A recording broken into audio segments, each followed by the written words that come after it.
Pues nuevamente quiero darles la bienvenida a esta comunidad del Evangelio, Sola Gracia. Tenemos poco que estamos plantando esta congregación a partir de enero, ¿verdad? Son unos meses, pero nos da mucho gusto saber que el Señor está obrando para su gloria en esta ciudad de Chihuahua. Y bueno, ahí está el título de esta predicación, pero quiero ir adelante y quiero mostrarle algunas imágenes. ¿Ustedes recuerdan este tiempo? Vamos, adelante, adelante. Son imágenes que, pues, a lo largo de este tiempo, ¿verdad? Que ya no estamos así, pues estamos disfrutando nuestra libertad, pero ¿qué sentimientos evocan en ustedes? Yo no sé si alguno de ustedes pues, fue afectado por esta pandemia, ¿verdad? Pero la mayoría de nosotros lo hicimos. Durante cerca de 2 años tuvimos que estar confinados en nuestras casas y anhelábamos que terminara. ¿Cuántos de ustedes querían que la pandemia continuara? Todos queríamos que terminara. Y sabes que probablemente más de alguna ocasión tú y yo nos preguntamos, ¿hasta cuándo? ¿Hasta cuándo debemos permanecer en la casa? ¿Hasta cuándo tenemos que estar limitados en nuestro trabajo? ¿Cierto? ¿Hasta cuándo tenemos que estar separados de nuestra propia familia? Y mira, las cifras que nos presentaban todos los días no eran alentadoras, ¿verdad? Había una rueda de prensa que todos los días estaban hablando de estadísticas. Yo creo que muchos de nosotros dijimos, ¿hasta cuándo? Esas estadísticas ensombrecían el panorama y solamente quiero mostrar ahí algo, ¿verdad?, de lo que sucedió en esta pandemia. Pero muchos experimentamos quizás frustración, otros angustia, otros desesperanza, otros desolación, quizás olvido. Pero sabes, esos sentimientos de los que hice mención no son exclusivos de una pandemia. Quiero preguntarte, ¿cuántas circunstancias en nuestra vida han provocado que tú y yo hagamos la misma pregunta del salmista? ¿Hasta cuándo? ¿Hasta cuándo? Quizás por una enfermedad, quizás esa enfermedad no sana, está empeorando, quizás es la pérdida de un trabajo, la fuente, ¿verdad?, de trabajo. Quizás es un conflicto del matrimonio que no está avanzando. Quizás es el propio estrés laboral del día a día. Una deuda, quizás, probablemente escasez económica, no sé. Quizás tú te has preguntado hasta cuándo porque tienes un hijo que se ha descarriado o que se ha alejado, o quizás que no puedes tener cerca de ti.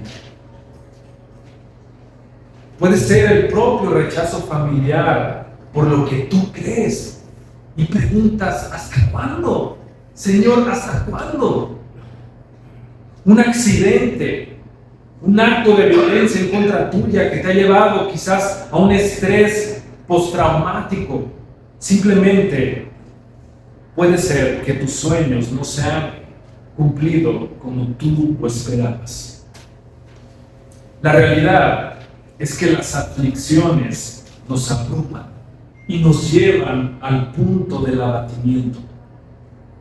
Nos agitan y quizás nos han empujado al límite de pensar que ya no podemos más. No sé si tú te has encontrado en esa situación.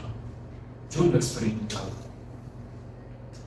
¿Cuántos de nosotros hemos pasado noches enteras en vela pensando en lo que puede ocurrir? En el mañana que vendrá si las cosas no mejoran. ¿Cuántos hemos imaginado un panorama oscuro y difícil?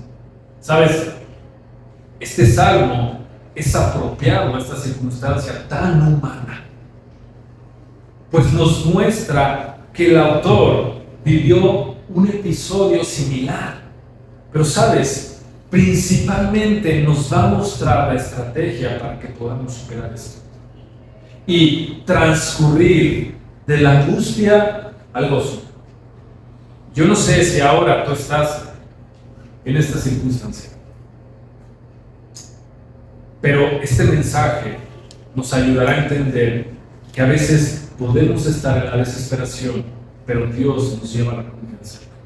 Podemos estar en un silencio doloroso, pero Dios nos lleva a un canto restaurador que nace de la esperanza. ¿Por qué no lo descubrimos juntos a la luz de la Escritura? Pero antes, acompáñame a hacer una breve oración. Padre, queremos ponernos en tus manos y que tú dirijas nuestros pensamientos, Señor. Aún más te pido, Señor, que los dichos de mi boca sean agradables a ti, Señor. Oh Padre y Redentor nuestro, en tu nombre lo pedimos. Amén. Mantén tu vida abierta, por favor, porque vamos a estar regresando a ella, algunas referencias también que voy a estar mencionando. Así que quiero comenzar con esto. Este texto es un representativo del género de los salmos más comunes en todo el Salterio. Son los salmos de lamentación o los salmos de queja, y todos expresan una emoción humana muy profunda. El hecho de que estos salmos sean los más frecuentes o numerosos de los 150 nos revela algo. Nos revela la condición del hombre.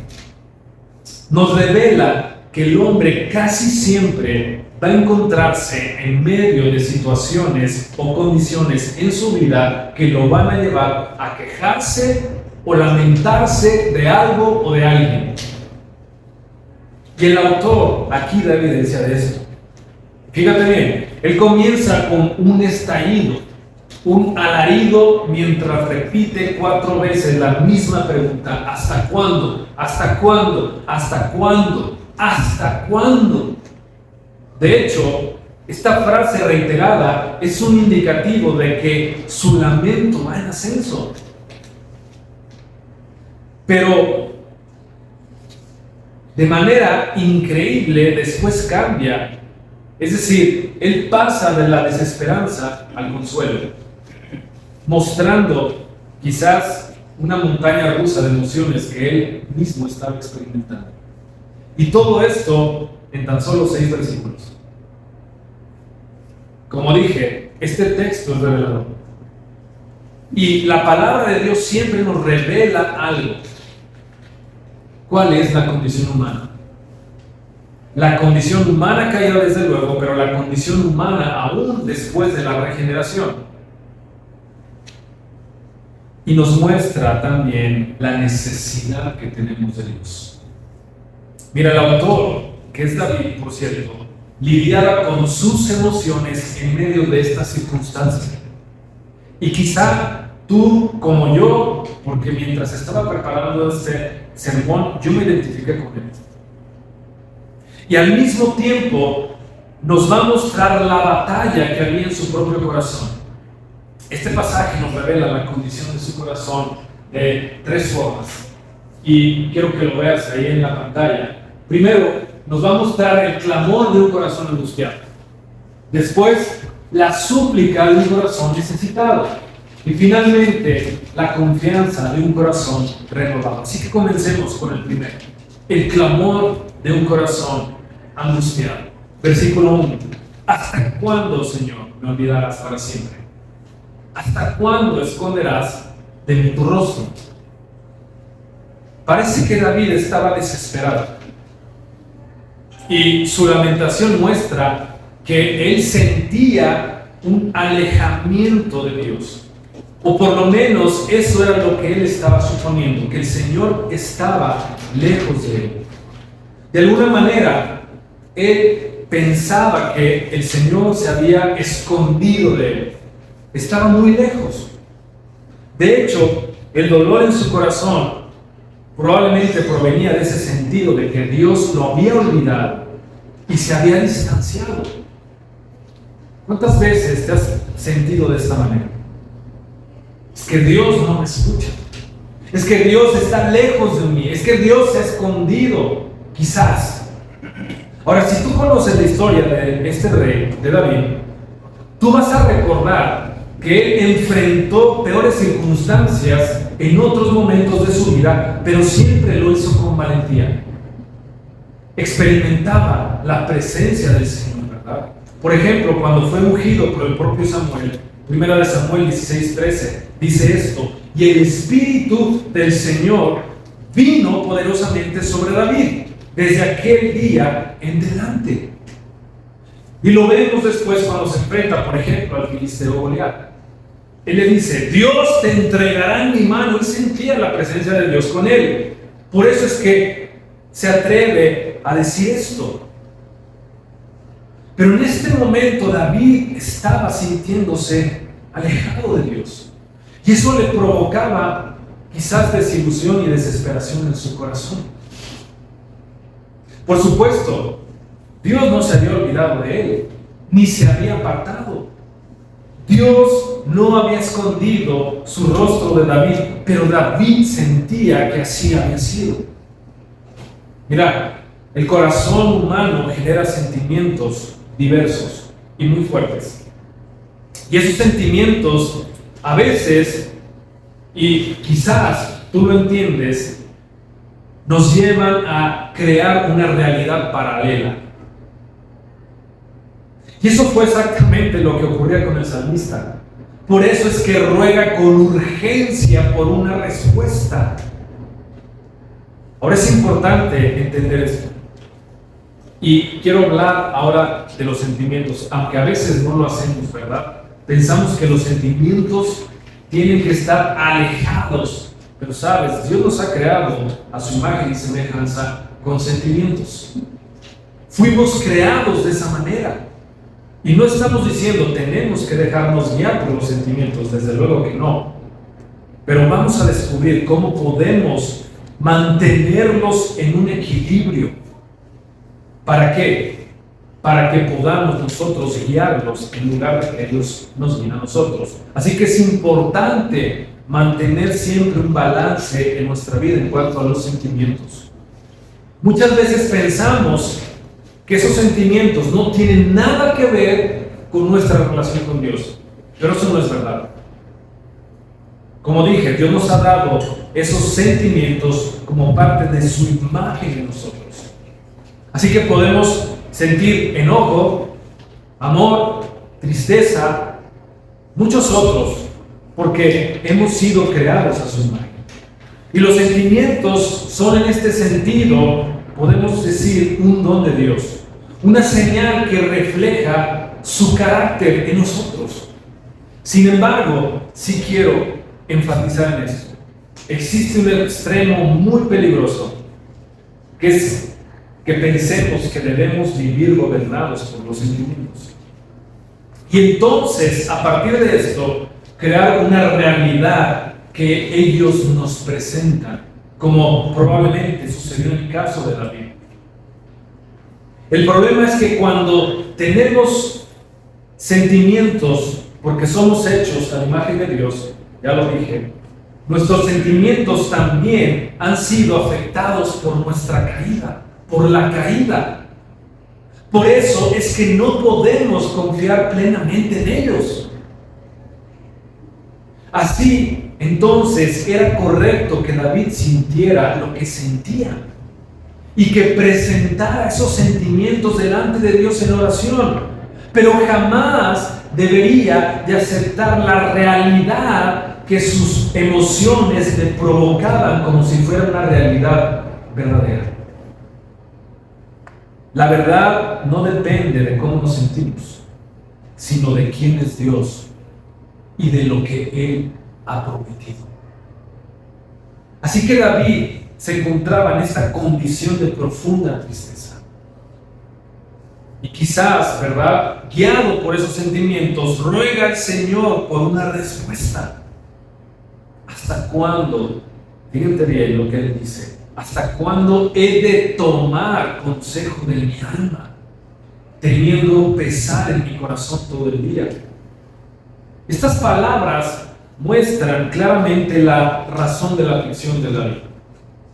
David admite que estaba tomando consejo en su propia alma, es decir, confiando en sus propios pensamientos y quizás las soluciones, ¿verdad?, que esos pensamientos le estaban dirigiendo, lo cual, en lugar de ayudarle a avanzar, lo estaba sumiendo cada vez más en su tristeza. Probablemente, mientras él se hallaba desanimado y deprimido, estaba buscando alguna respuesta en lo que su propio corazón le dictaba y se olvidaba de buscar la dirección del Señor. ¿Cuántas veces nosotros hemos actuado de la misma manera en medio de la aflicción? Mientras más nos enfocamos en nuestros problemas y en nuestros razonamientos humanos y guiados por nuestros sentimientos, más nos hundimos en la desesperanza. El predicador Charles Spurgeon comentaba que la pregunta que David hizo en estos versículos reflejaba cierta autotortura. Él la denominó así. ¿Por qué? Porque entendía que David estaba reconociendo las causas de su dolor. Primero, sentía que Dios se había apartado de él. Segundo, se había dejado guiar por su propio consejo. Y tercero, después menciona que él pensaba que sus enemigos se iban a enaltecer sobre su vida.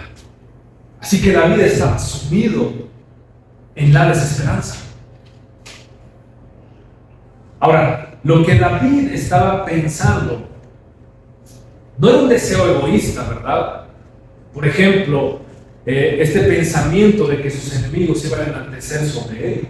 No era un deseo egoísta por quedar bien con los demás, porque David sabía que era un siervo de Dios, que tenía un llamado especial para guiar a su pueblo y entendía que sus enemigos también eran enemigos de Dios y de su pueblo. Por eso, su clamor no solo era por su propia dignidad, sino por el honor de Dios y el bienestar del propio Israel. Ahora, el sentimiento de David, entonces, en ese momento, parecía estar directamente relacionado con alguna clase de depresión que estaba sintiendo, al suponer la lejanía del Señor. Mira, a lo largo de la Escritura, vemos que varios personajes se enfrentaron a episodios de profunda tristeza e incluso depresión. Este es un tema que a veces no se trata mucho en las iglesias, ¿verdad? Pero en consejería entendemos que un creyente sí puede tener episodios de depresión. Aunque algunos niegan la realidad, esta realidad, la palabra nos muestra que un creyente sí puede, fíjate bien, luchar con la depresión. Y algunas causas de esa depresión, por ejemplo, puede ser el propio temperamento que tiene la persona. Algunas personas tienen un temperamento naturalmente inclinado hacia la melancolía, ¿verdad? No quiero entrar en cuestiones psicológicas porque en consejería vemos más bien cuál es el fondo y es el pecado en el hombre, pero hay algunas circunstancias, ¿verdad? Otro motivo puede ser alguna enfermedad. La enfermedad puede drenar las fuerzas y también llevar a un estado de depresión. O quizás el agotamiento.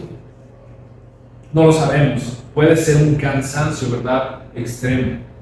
Pero es importante, y quiero aclarar eso. La depresión puede o no aparecer en alguna etapa de la vida del creyente, como una reacción natural a su corazón afligido, que está escuchando más bien sus sentimientos, pero no es una condición que lo determina. Nunca va a determinar la vida de un creyente. Nuestra vida está definida por la nueva identidad que hemos recibido en Cristo y por la redención que Él nos ha dado y que nos ha liberado de la esclavitud del pecado. por lo que ahora somos en Él. Por eso, una de las respuestas más importantes ante la depresión siempre será recordar y aplicar el Evangelio, afirmándonos en la obra de Cristo y en nuestra posición que está segura en Él. Mira, David no solo estaba desnudando su corazón, y quizás este episodio en su vida, que entendemos no fue durante toda su vida, sino solamente durante un corto tiempo. Pero él mostró su angustia y también después lo llevó a esto. Ya vimos que mostró a esta primera parte. Ahora él muestra que hay una súplica en su corazón, que su corazón está necesitado. ¿Necesitado de qué? ¿O de quién? Vamos a ver, versículo 3. Considera y respóndeme, oh Señor, Dios mío, ilumina mis ojos, no sea que duerma el sueño de la muerte. Así que el salmista comienza este verso usando un método hebreo de la repetición, porque lo que quería hacer era dar un énfasis. Su clamor no era un ruego casual, sino un grito desesperado pidiendo a Dios que lo escuchara. Él siente que sus oraciones no están siendo respondidas. Por eso recalca con intensidad: respóndeme, oh Señor, Dios mío.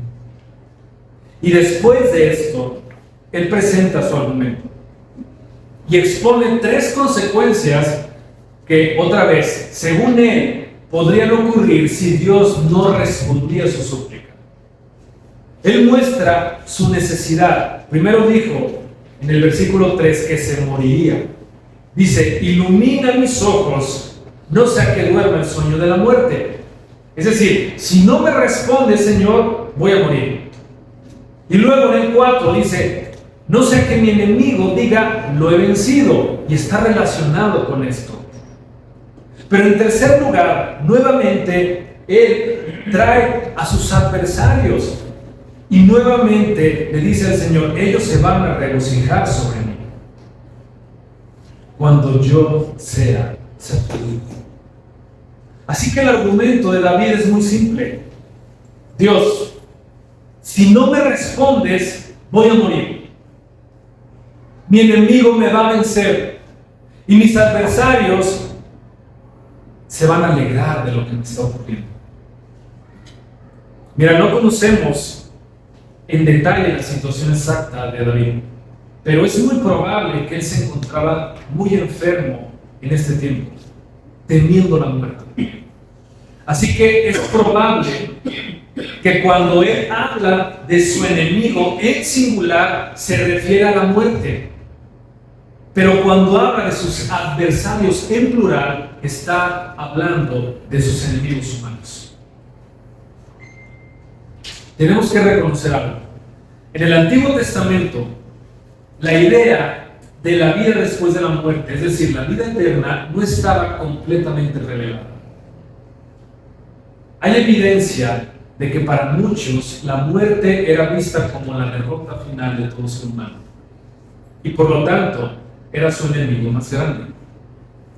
Y en el Nuevo Testamento tenemos una revelación más clara sobre la vida eterna. La muerte, sin embargo, sigue siendo un enemigo. De hecho, Pablo la llama el último enemigo en 1 Corintios, capítulo 15, versículo 26. Pablo escribe esto: y el último enemigo que será eliminado es la muerte. Encontramos otra evidencia. Por ejemplo, el autor de Hebreos, en Hebreos capítulo 2, versículo 15, dice: el temor a la muerte nos esclaviza durante la vida, y librar a los que por el temor a la muerte estaban durante toda la vida sujetos a servidumbre. Mira, como seres humanos intentamos manejar este temor de diferentes maneras, ¿verdad? A veces queremos que no nos agobie. A veces tratamos de normalizarlo, hablar de la muerte. Otras veces simplemente la ignoramos. O como buenos mexicanos, hasta nos burlamos de ella, ¿no? Pero la realidad es que, aunque intentemos minimizarla, la muerte sigue afligiéndonos cuando reflexionamos profundamente en ella.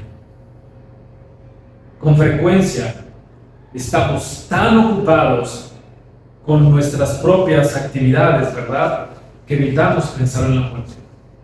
O yo no sé si alguno de ustedes todos los días se sienta y se pone a pensar sobre la muerte, ¿verdad? Yo creo que muchos de nosotros no hacemos esto. Pero hay momentos en los que no podemos ignorarlo, especialmente cuando muere un ser cercano a nosotros, un ser querido. En esos momentos, cuando la realidad de la muerte nos confronta de manera más directa. No obstante, sabes, no quiero simplemente llevarte a sentir lo que David está experimentando, sino que quiero alentarte, porque este salmo va a terminar en una nota positiva y espera al final. Al igual que en muchas lamentaciones, este salmo va a concluir con una exaltación y una esperanza. Aunque la muerte sea un enemigo terrible para los hijos de Dios, no tiene la última palabra. Vuelvo al texto, porque por otra parte nos damos cuenta que David no estaba más desesperado por su circunstancia que por su necesidad de Dios. Estos versículos además nos van a enseñar otra área que quizás está muy oscura en nuestras vidas, y es la oración. Porque David aquí está orando desesperadamente.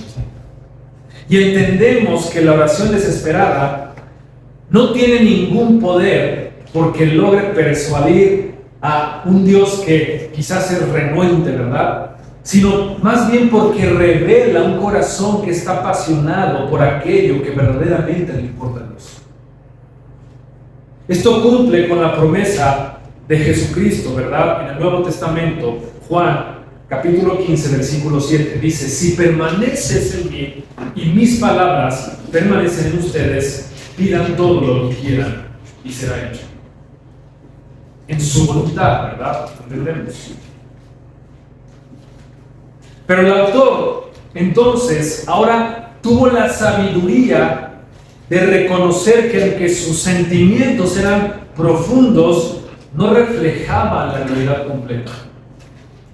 Su visión estaba nublada y es por eso que clama a Dios: alumbra mis ojos. ¿Sabes? Esta es una buena razón. Porque al igual que el salmista, tú y yo necesitamos que la luz de Dios brille sobre nosotros, nos dé su sabiduría, su entendimiento. Y no importa cuál sea nuestro problema o circunstancia, debemos clamar con todo nuestro corazón: Señor, alumbra mis ojos. En el Nuevo Testamento es el propio Pablo que también habla de esta necesidad. En Efesios capítulo 1, versículos 17 al 19, él oró de esta manera: yo pido que el Dios de nuestro Señor Jesucristo, está orando por sus hermanos, el Padre de gloria, les dé espíritu de sabiduría y de revelación en un mejor conocimiento de Él. Mi oración es que los ojos de su corazón, ¿qué?, sean iluminados, para que sepan cuál es la esperanza de su llamamiento, cuáles son las riquezas de la gloria de su herencia en los santos, y cuál es la extraordinaria grandeza de su poder para con nosotros, los que creemos. Así que, sin la iluminación de Dios, David y nosotros corremos el riesgo de caer en letargo espiritual. Y muchas veces ese letargo espiritual nos conduce a simplemente desviarnos de su propósito. Ahora quiero llevarte a la última parte, porque luego de que David clamó, angustiado al Señor y mostró su corazón necesitado de Él, el salmista ahora progresa hacia una confianza en su corazón, hacia un corazón renovado. David comenzó desesperado, pero termina con un corazón renovado. De un momento a otro, y sabes, quizás después de escucharse él mismo hablar de manera amarga ante el Señor, recordó dos cosas que duran mucho más que cualquiera de nosotros y que van a continuar después de nuestras muertes. ¿Qué es esto que recordó él? La misericordia de Dios y la salvación de Dios. Versículo 5 dice: pero yo en tu misericordia he confiado.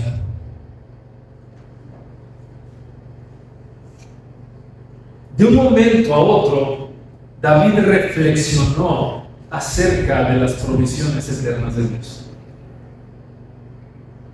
Y de esa manera es que él pudo consolarse recordando quién es ese Dios, qué había hecho en su vida, las muchas manifestaciones de la bondad que Dios tuvo para él. Y tras haber estado entonces en la oscuridad, llegó al lugar de confianza y esperanza. Y él dice: he confiado. ¿Sabes? Esto está en tiempo pasado. Es como si de una manera instantánea viniera a él la verdad de que su confianza estaba firme y plena solamente en Dios. En tanto que se iba disipando toda la neblina de sus pesados ojos, Dios iba iluminando su entendimiento. Y en lugar de desánimo donde al principio se encontraba David, ahora podía confiar en la justicia de Dios, en la ley de Dios, en la santidad de Dios. ¿Sabes? Estas cosas podrían bien haberle condenado debido a sus propios sentimientos de los que hablamos. Quizás habían ocasionado que él no viera claramente. Pero bajo la guía del Espíritu Santo, él trajo a su memoria que siempre podría descansar en la misericordia del Señor. Otro salmo, el Salmo 103, confirma esto. Versículo 17: pero la misericordia del Señor es desde la eternidad hasta la eternidad para los que le temen, y su justicia para los hijos de los hijos. Ahora David va a continuar entonces con su argumentación. Y fíjate cómo ha cambiado en pocos versículos. Porque ahora él dice: mi corazón se regocijará. Al principio su corazón estaba contrito, estaba batallando, pero ahora está regocijándose. Mira, David seguía con sus sentimientos, ¿te das cuenta? Pero en esta ocasión sus sentimientos no lo estaban dirigiendo, sino más bien él los estaba dirigiendo. Regocíjense, regocíjate. Yo me regocijaré, dice. Él simplemente habla a su corazón de que debe ocuparse en una sola cosa, y es alegrarse en el Señor. ¿Por qué debe hacerlo? Porque Él le había otorgado su favor y le había dado esa salvación. En realidad, esto era en lo que David se estaba alegrando. Si no se podía alegrar en nada más, solamente él pudo alegrarse en la salvación que Dios le dio. ¿Sabes? Esto es importante para cualquiera de nosotros. Porque entendemos que a pesar de nuestras circunstancias, podemos alegrarnos en la salvación que por su gracia Él nos ha otorgado. Y eso es un motivo suficiente para que nuestros corazones se animen y puedan explotar y desbordar de alegría. Somos salvos, somos amados, aunque las situaciones a nuestro alrededor puedan seguir amándonos. Y ese pequeño recordatorio, esa pequeña gran verdad condujo al autor a la alabanza y termina diciendo: yo cantaré al Señor porque me ha llenado de bienes. Sí que David sabía que la alegría debe expresarse de una manera maravillosa a través de los cantos. Así que cantaría a Jehová. Ese canto hacia el Señor iba a expresar su alegría y esta iba a ir incrementándose. ¿Sabes? Este puede ser un ejercicio muy provechoso para nosotros. Porque cuando estamos sobrecogidos con nuestros propios problemas que no parecen tener fin, el resultado entonces es que debamos estar preparados para regocijarnos y cantar al Señor. El corazón que al principio estuvo lleno de tristeza, ahora está regocijándose, ahora está alabando al Señor. Y quien escribe no son dos personas, es la misma persona. En el versículo 1 y 2, que ahora en el 5 y en el 6. Esa misma persona que estaba preocupándose porque sus enemigos iban a regocijarse de él, al final de este salmo está regocijándose en sí mismo por la salvación que el Señor le ha provisto. Así que David nos da la pauta para que tú y yo podamos prepararnos y nos regocijemos y cantemos. ¿Cuál es esa pauta? Que levantemos nuestra vista de nuestros propios problemas, que no van a terminar quizás, pero la levantemos hacia Dios, quien es misericordioso y nos da la salvación. Mira, al comienzo, otra vez del Salmo, David se abrumaba por sus sentimientos. Creía que Dios se había olvidado de él, que se estaba escondiendo. Él tenía problemas con Dios, consigo mismo y con otros. Pero ahora veía cómo Dios le había hecho bien. Y debido a esto, ¿verdad?, es que sus ojos fueron alumbrados. David podía ver plenamente la bondad de Dios. Y eso cambió su perspectiva. No sus circunstancias, pero sí su perspectiva. Así que David termina en un buen lugar. Pero yo quiero llevarte más allá.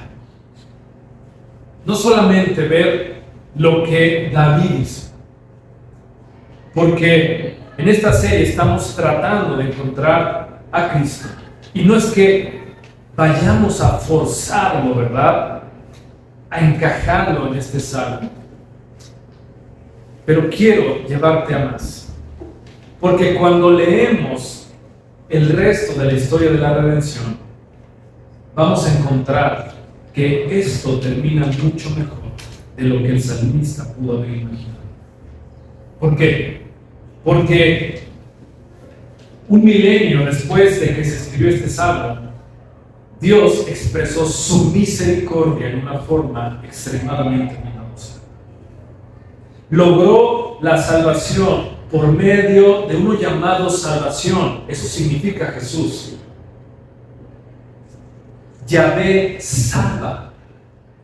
Y sabes qué, irónica y muy sorprendentemente, escucha esto: Jesús logró la salvación dejando que le pasara a él mismo lo que el salmista más temía, dejándose vencer por la muerte y dejando que sus enemigos se regocijaran sobre él. Así que tomó nuestro lugar y recibió el peor golpe del peor enemigo. Pero 3 días después revirtió la situación y la conquistó. Y la dominó. Dominó a nuestro último y peor enemigo. Pablo escribe esto maravillosamente. 1 Corintios capítulo 15. Y quiero que vayas para allá, porque es algo que es digno de recordar. Y sabes, esta semana quizás tú te enteraste que uno de los siervos más preparados, irreprensibles, que el Señor ha usado en los últimos tiempos para que su iglesia siga creciendo y siendo afirmada en la sana doctrina, John MacArthur, falleció. Y simplemente recordaba sus últimas palabras, porque están plasmadas en lo que Pablo escribió. Claro, él recordó las palabras del propio Pablo, ¿verdad? Las palabras del propio Señor. 1 Corintios capítulo 15, versículo 50. Esto digo, hermanos, que la carne y la sangre no pueden heredar el reino de Dios, ni lo que se corrompe hereda lo incorruptible. Así que les digo un misterio: no todos dormiremos, pero todos seremos transformados en un momento, en un abrir y cerrar de ojos, a la trompeta final. Pues la trompeta sonará y los muertos resucitarán incorruptibles y nosotros seremos transformados, porque es necesario que esto corruptible se vista de incorrupción y esto mortal se vista de inmortalidad. Pero cuando esto corruptible se haya vestido de incorrupción y esto mortal se haya vestido de inmortalidad, entonces se cumplirá la palabra que está escrita: devorada ha sido la muerte en victoria. ¿Dónde está, muerte, tu victoria? ¿Dónde, oh sepulcro, tu aguijón? El aguijón de la muerte es el pecado y el poder del pecado es la ley. Pero a Dios gracias que nos da la victoria en nuestro Señor Jesucristo. David temía que la muerte le dominara y que sus enemigos se regocijaran sobre él.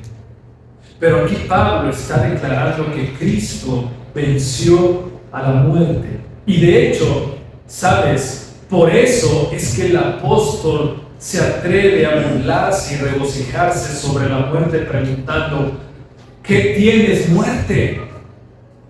¿Qué puedes hacer? ¿Dónde está tu poder? Y parece que él no tiene una respuesta que sea muy válida, ¿eh? Pero porque Cristo la venció definitivamente para todos los que confían en Él. Y por lo tanto, ¿sabes? Quiero llevarte a la última sección de este capítulo 15. Por lo tanto, dice Pablo, mis amados hermanos, estén firmes y constantes, abundando siempre en la obra del Señor, sabiendo que su trabajo en el Señor no es en vano. ¿Por qué Pablo está asegurando que deben estar firmes? Porque entendemos que la muerte no es el final.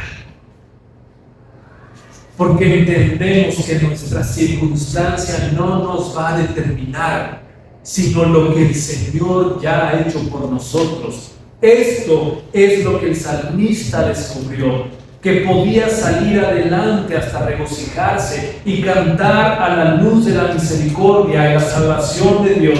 Y sabes que tú y yo podemos regocijarnos mucho más, porque entendemos que a la luz de la victoria de Cristo sobre la muerte podemos seguir cantando y regocijándonos aún en medio de la angustia. Dios no nos promete resolver nuestros problemas.